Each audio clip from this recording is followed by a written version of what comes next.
There is a specific kind of silence that happens in a house when you know the woman in the next room has broken your trust, but you are too afraid to leave because you think being alone is a fate worse than being betrayed. You are sitting on the edge of your bed, your heart rate is up, and you are playing a mental game of maybe it wasn't that bad. But behavioral observations suggest that the safety you think you have in a disloyal relationship is actually a slow-acting poison for your masculine spirit. You aren't staying for love, you are staying because you have been neurologically conditioned to fear the very thing that will save you: solitude. Most men would rather live in a comfortable hell with a cheating partner than face the uncertain heaven of being on their own. But what if I told you that the peace of an empty house is 100 times more productive than the war of a shared life with a traitor? What if the loneliness you fear is actually the fertilizer your greatness has been waiting for? If you are currently compromising your dignity just to have a body in the bed, you are dying while you are still alive. In this video, I'm going to break down why the void of being alone is your greatest competitive advantage, and why a man who is solo is a man who is finally sovereign. I'm not here to argue with the world about what a real man is. I'm here for the men who are quietly trying to get their lives together, the ones rebuilding, the ones learning discipline the hard way, the ones who got knocked down and decided to stand back up. If you're working on yourself, even if nobody sees it, this channel is for you. Subscribe if you're serious about growth. Leave a comment so I know you're here. No noise, no hype, just men doing the work. The first reason you are better off alone is the restoration of cognitive bandwidth. Behavioral observations suggest that living with a cheating partner requires a massive amount of background processing in your brain. You are constantly scanning her words for inconsistencies, monitoring her phone habits, and predicting her next lie. This is a constant drain on your prefrontal cortex, the part of your brain meant for building your empire and solving complex problems. When you are alone, that background noise stops. Suddenly, you have your full mental resources back. Psychological patterns show that a man who exits a toxic relationship often experiences a genius spike because his brain is finally allowed to focus on production instead of protection. You are the victim of mental parasitism when you give your best brain power to a woman who is giving her best energy to someone else. We must also discuss the neurological reset of the nervous system. When you are with a partner who has been unfaithful, your body is in a state of chronic hypervigilance. Your adrenal glands are constantly pumping cortisol because you don't feel safe in your own home. Behavioral observations show that this prolonged stress leads to physical degradation, weight gain, hair loss, and a decrease in testosterone. By choosing to be alone, you are giving your body a biological vacation. You are allowing your nervous system to return to a baseline of peace. Psychological patterns suggest that healing cannot happen in the same environment where the infection occurred. You focus on being alone because solitude is the only operating system where your body can actually repair the damage her betrayal caused. The third psychological layer we must peel back is the elimination of the mirror of betrayal. Behavioral patterns suggest that as long as you are living with a person who cheated on you, you are constantly looking at a reflection of your own pain. Every time you look at her face, your brain is reminded of the violation. This makes it impossible to move forward with your self-image. However, in solitude, the mirror is wiped clean. You stop seeing yourself as the man who was cheated on and start seeing yourself as the man who is building. Psychological observations show that identity reconstruction requires a period of isolation where no one else's dirty narrative can influence your growth. You are better off alone because privacy is the laboratory where you rediscover your strength. Let's look at the path of Tristan. Tristan was a high-level manager who thought he could manage his wife's infidelity. He found out she was cheating, but instead of leaving, he decided to work on the marriage for the sake of the house and the social standing. He spent 3 years being a detective. He bought cameras, he checked her location every hour, and he tried to prove his value to her every single day. He thought that if he could just be perfect, she would stop looking elsewhere. Tristan is the loser in our story because he traded his prime years for panic.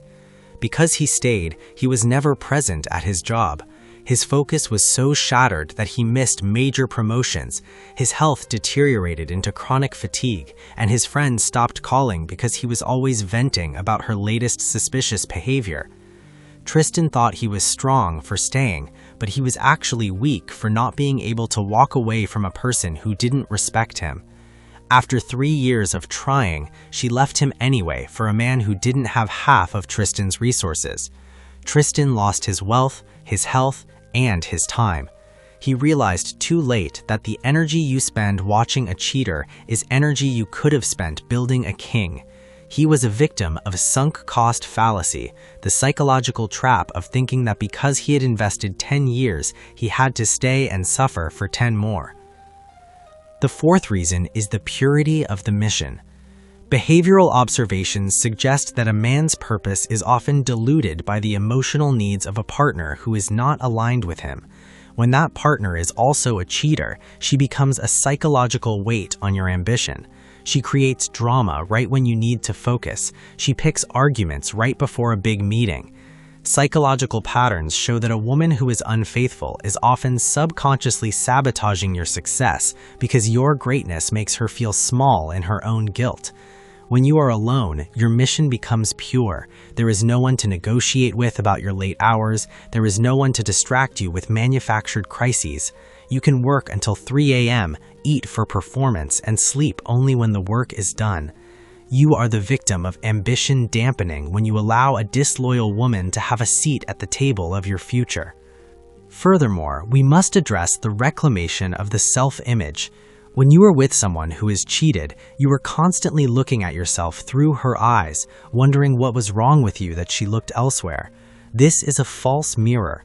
Behavioral observations suggest that a man who stays in this environment eventually internalizes her disrespect. He starts to believe he is low value because the person closest to him treated him that way. But when you are alone, you define your value based on your outputs, your strength, your bank account, and your discipline. Psychological patterns show that self-esteem is built in isolation, where the only judge is the man in the mirror. You need the silence of being alone to hear your own inner voice tell you that you are enough. You are the victim of reflected shame when you allow her poor character to define your worth.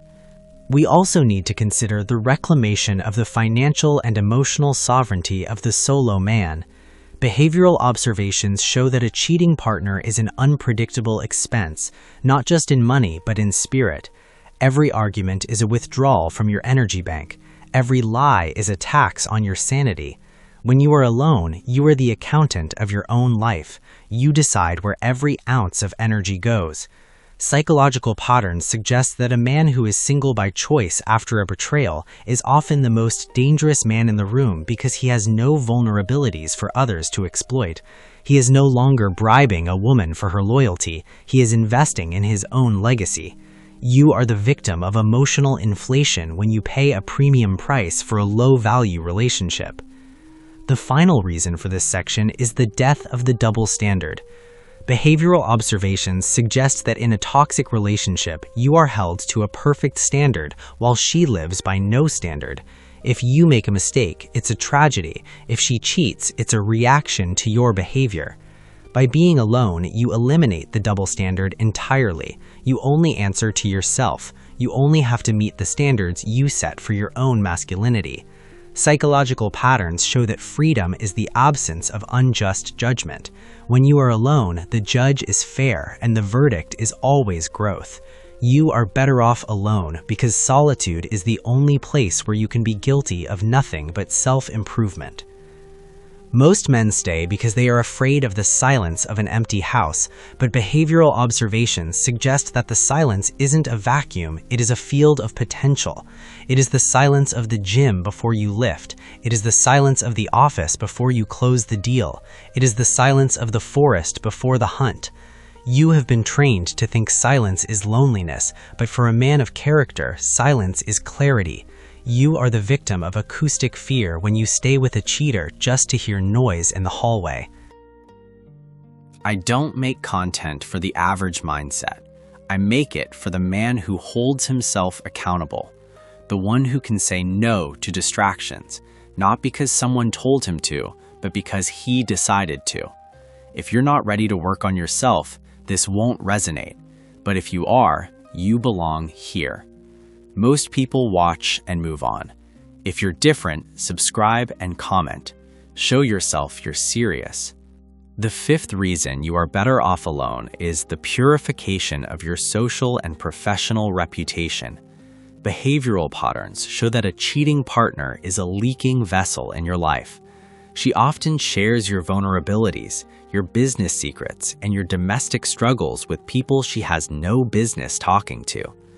Psychological observations suggest that when a man is alone, he has total control over his information flow. You become a closed system. There are no backdoor conversations happening behind your back that undermine your authority in the community or at work.